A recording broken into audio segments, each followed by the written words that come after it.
Les recherches menées par ces deux universitaires gabonais dans le sud-est du pays livrent des résultats déconcertants. Ils mettent en évidence de possibles organismes pluricellulaires retrouvés sur site.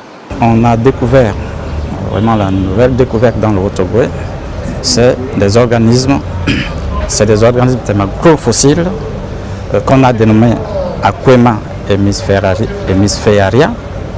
C'est Aquema des hémisphères. C'est un organisme constitué de trois parties, un hémisphère supérieur, un hémisphère inférieur et une zone médiane. Cette découverte bouscule les certitudes, notamment les données scientifiques qui dataient l'existence de la vie sur Terre à 600 millions d'années. Les nouvelles datations donnent un âge fixe, donc précis, à 2 milliards d'années.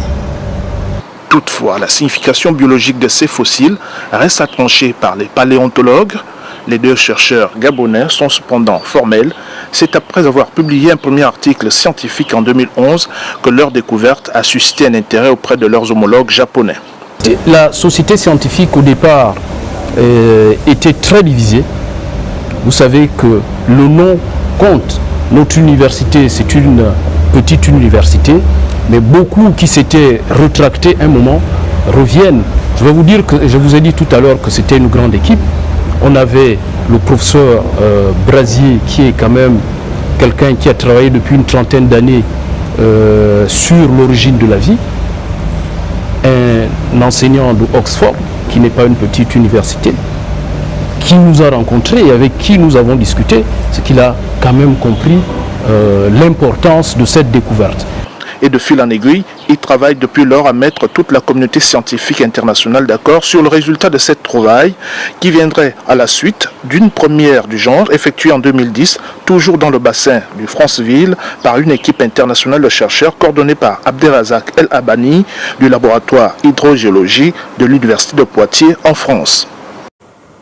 Et le Gabon a célébré la diversité culturelle dont le thème cette année met en exergue le dialogue comme gage de paix et développement durable. Je vous le disais en titre, mais les autorités du pays ont choisi de reformuler le thème de l'événement en plaçant la femme au centre de la transmission du patrimoine culturel. On voit cela toujours en détail avec notre correspondant à Libreville, Ismaël Obiangenzé.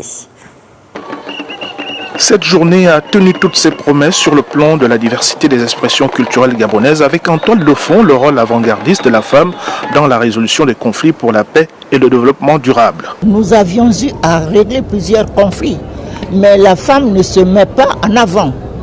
La femme est discrète, la plupart des décisions lui sont soumises, et après avoir discuté, cherché, voire même vérifié, nous transmettons nos paroles aux hommes qui parlent tout haut, ce que nous disons tout bas. Célébrer la diversité culturelle, c'est aussi l'intégrer comme vecteur d'inclusion et de changement constructif. L'occasion fut belle pour un partage d'expériences, socle du dialogue interculturel. L'UNESCO et ses États membres, dont le Gabon avait à cœur cette année de dire toute l'importance de préserver la diversité culturelle pour les générations futures.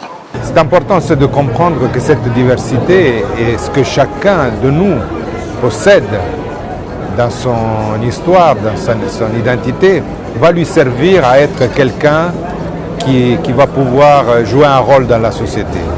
Quelqu'un qui a les pieds bien enracinés, on va dire, dans ses connaissances, dans son identité, dans son patrimoine.